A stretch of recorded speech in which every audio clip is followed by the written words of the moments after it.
이사야는 1장부터 12장까지는 이스라엘을 향한 하나님의 심판의 메시지가 담겨 있고요.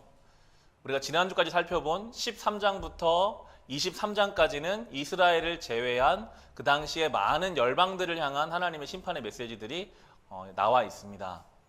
그리고 오늘 우리가 살펴보려고 하는 24장부터 27장까지는 이제 그 모든 심판을 다 마치고 마지막 때, 하나님이 마지막 때에 어떻게 일을 이루어 가시는가, 이 이사야 안에서도 이 묵시적인 내용이 담겨 있는 것이 바로 24장부터 27장까지의 내용입니다. 24장 1절, 2절을 보시면 이렇게 이야기하고 있습니다.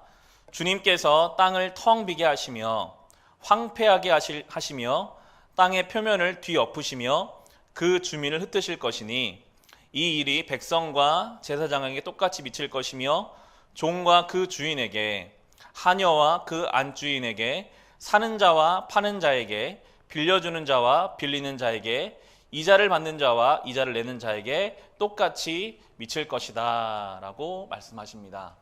마지막 때가 되면요, 하나님이 이 땅을 텅 비게 하신다라고 하는데, 그 하나님의 역사가 주인이나 종이나 똑같이, 안주인이나 여종이나, 돈을 빌려준 자나 돈을 다시 갚아야 하는 자나, 모든 조건과 상황에 상관없이 모두에게 똑같이 이루어질 것이다 라고 이야기하고 있습니다. 왜 하나님이 이렇게 주인과 종을, 돈을 빌려주는 자와 돈을 갚아야 하는 자를, 그 당시에 종과 주인은요 절대로 같은 취급을 받을 수 없는 존재였습니다. 완전히 다른 계층의 사람들이죠. 돈을 빌려주는 사람과 이자를 받는 사람과 돈을 갚아야 하고 이자를 갚아야 하는 사람은 또한 완전히 다른 계층입니다. 우리는 대부분 주인이 되고 싶어 하고 꾸어주는 사람이 되고 싶어 합니다. 그런데 하나님이 지금 말씀하실 때 마지막 때가 되면 그러한 것들이 하나님 앞에서는 아무 소용이 없다라고 말씀하고 계세요. 다 똑같은 선에 설 거라는 거예요. 돈이 많든 적든, 세상에서 지위가 높든 낮든, 종이든 주인이든 이런 건 상관없이 다 똑같이 하나님 앞에 서게 될 것이다 라고 이 마지막 때에 하나님의 역사를 말씀하고 있습니다. 우리에게 중요한 것은 무엇일까요? 지난 주일 고린도 후서 말씀을 함께 묵상하면서 겉사람과 속사람에 대해서 함께 나누었습니다. 겉사람은 눈에 보이는 조건들로 이루어져 있죠. 겉사람을 성경이 부정하지는 않습니다. 그러나 겉사람은 낡아질 것이고 속사람은 날로 새로워져야, 속사람의 중심을 두고 사는 사람은 낙심하지 않겠지만 겉사람, 낡아지는 것을 붙잡는 사람은 낙심하게 될 것이다 라는 것이 성경의 가르침이었습니다. 우리에게 중요한 것은 무엇일까요? 하나님 앞에 가는 날이 되면요, 이 세상에서 돈이 많든 적든, 명예를 얼마나 가지고 있든 이런 것들이 하나님 앞에서는 하나도, 그때 가서는 다 같은 선에 설 것이라고. 겉사람과 속사람을 바꾸어 이야기하면 겉사람은 다 낡아질 것이고 하나님 앞에 속사람만 가지고 갈 것이라고 성경이 이야기해주고 있습니다. 물론 우리는 이 땅에 지금 살아가면서 돈이 필요하고요, 물질이 필요합니다. 그것을 완전히 부정할 수는 없지만 중요한 것은 그것이 다인 것처럼 살면 안 된다는 것입니다. 마치 그것이, 눈에 보이는 것들, 물질이 우리의 집과 우리의 직장과 우리의 모든 눈에 보이는 그 모든 것들이 내 인생의 전부인 것처럼 생각하고 살아가면 나중에 하나님 앞에 갈 때 낭패를 당할 수 있다는 거예요.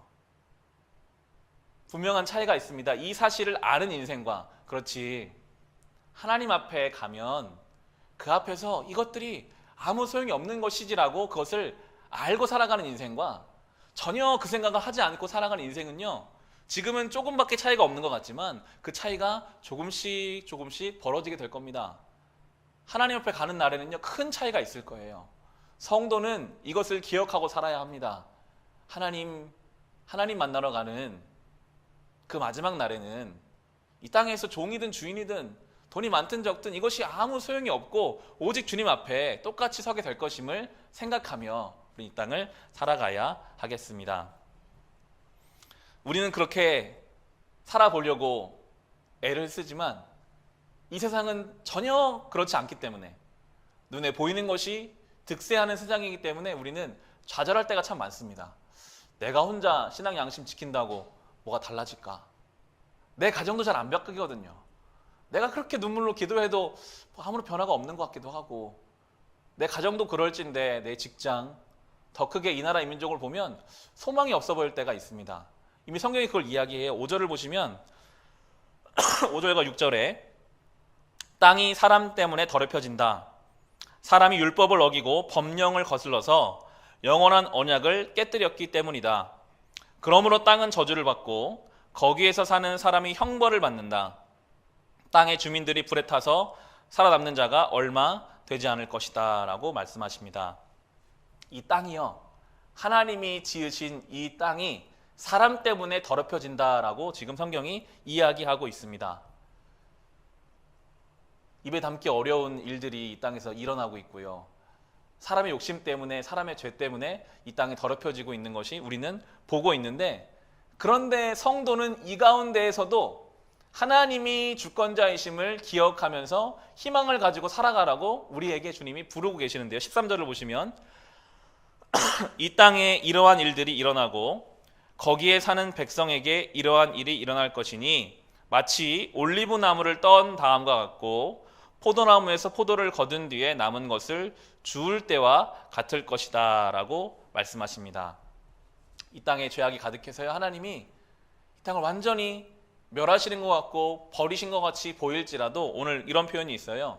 포도나무를 다 이렇게 추수하고 나서 포도가 땅에 떨어진 것처럼, 올리브나무를 다 추수하고 나서 추수를 다 했지만 땅에 떨어진 몇몇이 남은 것처럼 남은 자들이 있을 거라고 하십니다. 14절을 보시면 14절 15절에 살아남은 사람들은 소리를 높이고 기뻐서 외칠 것이다. 서쪽에서는 사람들이 주님의 크신 위엄을 말하고 동쪽에서는 사람들이 주님께 영광을 돌릴 것이다. 바다의 모든 섬에서는 사람들이 주 이스라엘의 하나님의 이름을 찬양할 것이다 라고 말씀합니다. 이사야를 통해서 계속 나오는 것이 이 남은 자들입니다. 이 땅에 다 추수해서 없어진 것 같지만 땅에 떨어져 있는 곡식들이 남아있는 것처럼 소수의 남은 자들을 주님께서는 끝까지 남기셔서 그들이 저 동쪽에서부터 서쪽에 이르기까지 적지만 남아있고 그들을 통해서 하나님의 영광 받으시고 찬송 받으실 것이라고 이야기하고 있습니다. 우리가 남은 자가 되어야 합니다. 수요일마다 이사야를 묵상할 때마다 자꾸만 이 말씀이 나와요. 이 땅에 하나님 앞에서 남은 자가 필요하거든요. 다 눈에 보이는 거 따라가도요, 나는 그렇게 살지 않으리라 하고 신앙의 양심을 지킬 남은 자들이 필요하고요, 이 땅에서 하나님의 나라가 올 것을 믿음으로 그 자리를 지키는 사람들, 주님은 그들을 통해서 찬송 받으실 것이라고 오늘 말씀하고 있습니다. 21절과 22절을 보시면 희망의 메시지를 말씀해 주시는데요.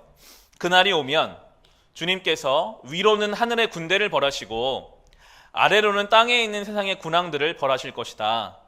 주님께서 군왕들을 죄수처럼 토굴 속에 모으시고 오랫동안 감옥에 가두셨다가 처형하실 것이다 라고 말씀하십니다. 그날이 오면요, 우리가 범접하지 못할 것 같이 느껴졌던 군왕들, 세력을 가진 사람들, 자기 이익을 위해서 뭐든지 했던 그 사람들을 하나님이 다 하나같이 벌하실 것이라고 말씀하십니다. 여러분, 하나님은요 공평하신 분이십니다. 하나님은 정의로운 분이세요. 반드시 하나님은 때가 되면요 그것을 셈하십니다. 설령 우리가 이 땅에서 보지 못하고 갈 수도 있습니다. 이렇게 이 땅이 불공평하고 정의가 왜 이렇게 살아나지 않는 것 같은가? 혹은 그렇게까지 우리가 보고 하나님 앞에 갈지는 모르겠지만 하나님은 반드시 때가 되시면 그 모든 것을 셈하실 분이심을 우리는 믿고 살아가기에 신앙 양심을 지키며 살아갈 수가 있는 것입니다. 이사야는 그런 주님을 찬양하고 있습니다. 25장 1절과 2절을 보시면 주님은 나의 하나님이십니다. 내가 주님을 높이며 주님의 이름을 찬양하겠습니다. 주님께서는 놀라운 일들을 이루시고 예전에 세우신 계획대로 신실하고 진실하게 이루셨습니다 라고 하십니다. 하나님이 계획하신 것이 뭘까요? 2절에 나옵니다. 주님께서는 성읍들을 돌 무더기로 만드셨고 견고한 성읍들을 폐허로 만드셨습니다. 우리의 대적들이 지은 도성들을 더 이상 도성이라고 할 수 없게 만드셨으니 아무도 그것을 재건하지 못할 것입니다 라고 하시면서 성읍, 스스로 높아진 사람들을 주님이 때가 되면 다 깨뜨려 없애실 거라고 하십니다. 하나님 앞에 교만한, 하나님은 없다, 내 힘으로 내 능력으로 내 인생을, 내 힘을 내 능력으로 살아가겠다는 모든 세력들을 다 꺾어서 없애시겠다고 하시고요. 4절을 보시면 이렇게 나옵니다. 참으로 주님께서는 가난한 사람들의 요새이시며 곤경에 빠진 불쌍한 사람들의 요새이시며 폭풍우를 피할 피난처이시며 뙤약볕을 막는 그늘이십니다. 흉악한 자들의 기세는 성벽을 뒤흔드는 폭풍들과 같고 라고 하면서 하나님이 자기 스스로 교만한 그런 모든 성읍들은 다 무너뜨리시겠지만 가난한 자들, 약한 자들, 힘이 없는 자들에게는 주님이 그들을 지켜주시는 보호자가 되시겠다고 말씀하고 계십니다. 여러분, 이 당시만 해도요, 종은 사람 취급받지 못했습니다. 힘이 없으면 붙잡아다가 종 삼았어요. 그런 시대였습니다. 그런데 그때 성경에 이런 이야기가 쓰여 있다는 것은 정말 놀라운 사실이었습니다. 예수님이 이 땅에 오셔서요, 그 본을 보여주셨어요. 예수님이 이 땅에 오셔서 아무도 찾아가지 않는 문둥병자들을 주님 찾아가셨어요. 병자들, 소외된 자들, 세리, 창기, 사람들이 손가락질하고 사람 취급하지 않는 그들을 예수님은 친히 그들을 찾아가셔서 그들을 만나주셨고 회복시켜 주셨습니다. 어떠한 세상의 리더도 자기의 세력을 구축하기 위해서는 엘리트 집단을 만나거든요. 자기에게 도움이 될 사람들을 만납니다. 그게 역사상의 모든 지도자와 리더들의 공통점이었어요. 그런데 이 땅에 오신 예수님은 전혀 자기에게 도움될 것 같지 않은 사람들을 만나시는 거예요.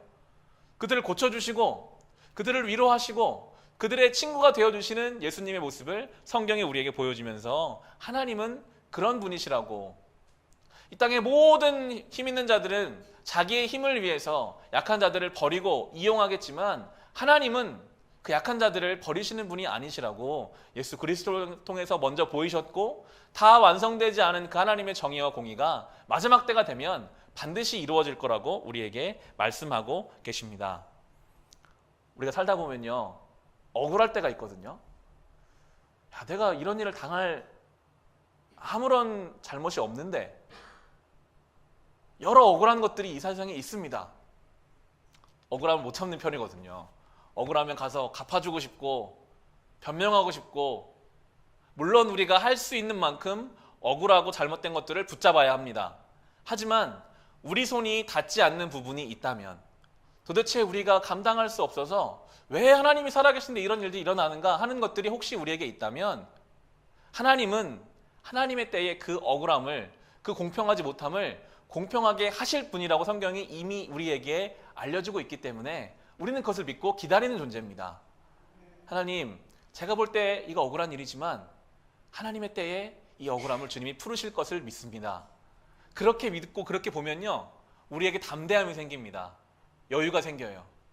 지금 당신들이 잘 나가는 것 같고 악한 것으로 득세하는 것 같으나 때가 되면 하나님이 일하신다. 이 마음을 가지고 우리는 이 땅을 살아가야 하겠습니다. 넉넉한 마음으로 살아가십시오. 주님은 살아계시기 때문입니다. 이어지는 8절에는요, 25장 8절을 보시면 주님께서 죽음을 영원히 멸하신다. 주 하나님께서 모든 사람의 얼굴에서 눈물을 말끔히 닦아주신다.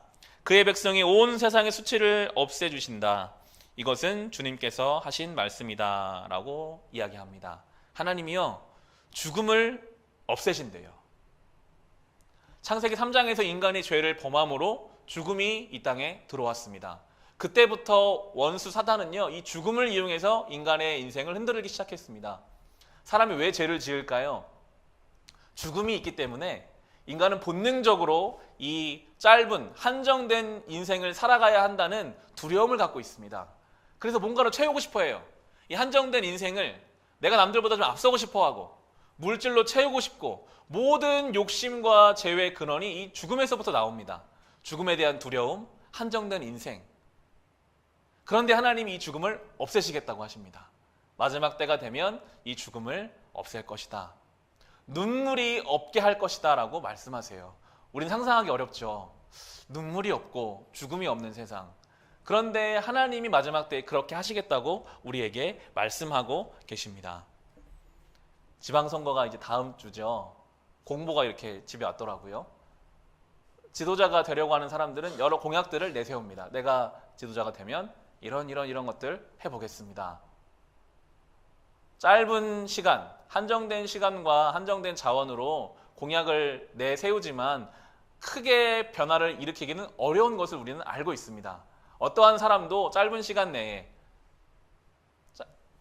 짧은 그 자원으로 큰 일을 이루기는 어렵죠. 그런데 하나님은요, 우리의 지도자 되신 하나님이 오늘 두 가지를 말씀하셨잖아요. 죽음을 없애겠다. 눈물을 없애겠다. 라고 주님이 말씀하셨어요. 이런 대단한 공약을 내세울 수 있는 지도자가 어디에 있겠습니까? 이 말씀 보면서요, 야, 하나님 정말 우리의 삶에서 이 죽음이라는 문제를 없애시는 분이시구나. 눈물을 없애시는 분이시구나. 우리는 이런 주님 앞에서 겸손할 수밖에 없습니다. 주님이 이렇게 해주신다면 우리는 그 주님을 따라가는 존재가 되어야 하겠지요. 그래서 26장 3절을 보시면 이제 이렇게 고백하기 시작합니다.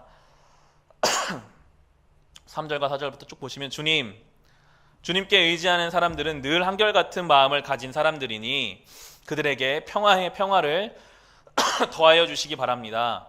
너희는 영원토록 주님을 의지하여라. 주 하나님만이 너희를 보호하는 영원한 반석이시다. 주님께서는 교만한 자들을 비천하게 만드신다. 교만한 자들이 사는 견고한 성을 허무신다. 먼지바닥에 폭삭 주저앉게 하신다라고 경고합니다. 하나님을 의지하는 사람들은 하나님 평안을 더하시겠지만 하나님 앞에 교만한 사람들은 하나님이 그 삶을 무너뜨리시겠다고 말씀하고 계십니다. 주님 앞에 교만하지 않기를 늘 우리는 힘써야 하겠습니다. 그러면서 이 7절과 8절에 이렇게 나오죠. 주님께서는 의로운 사람의 길을 곧게 트이게 하십니다. 의로우신 주님께서는 의로운 사람의 길을 평탄하게 하십니다. 우리는 주님의 율법을 따르며 주님께 우리의 희망을 걸겠습니다. 우리가 주님의 이름을 사모하고 주님을 기억하겠습니다. 라고 고백합니다. 주님께 희망을 두고 살아가는 게 성도의 삶입니다. 주님이 우리의 길을 반드시 여실 것이라고 그것을 믿고 주님 앞에 겸손하게 엎드리는 것, 주님 율법을 기억하며 주님의 뒤를 따라가는 것이죠. 이어지는 10절과 11절을 보시면 비록 주님께서 악인에게 은혜를 베푸셔도 악인들은 옳은 일 하는 것을 배우려 하지 않습니다. 의인들이 사는 땅에 살면서도 여전히 옳지 않은 일만 합니다. 주님의 위엄 따위는 안중에도 두지 않습니다. 주님께서 심판하시려고 팔을 높이 들어 올리셨으나 주님의 대적은 그것을 모릅니다. 주님께서 주님 백성을 얼마나 뜨겁게 사랑하시는지를 주님의 대적에게 보여주셔서 그들로 부끄러움을 당하게 하여 주십시오. 주님께서 예비하신 심판의 불로 그들을 없애주십시오. 주님께서는 악인에게도 은혜를 베푸신다라고 성경이 지금 이야기하고 있습니다. 그런데 그것을 몰라요. 심지어 하나님이 심판의 팔을 드신 것도 악인들은 모르고 있다라고 지금 가르치고 있습니다. 하나님이요, 모든 인생들에게 은혜를 베푸셨어요. 만약에 우리가 씨앗 한 개를 심었는데 그 열매가 하나밖에 거두지 못한다고 처음부터 그렇게 하나님이 정하셨다면 인류는 몇 가족밖에 살지 못했을 겁니다.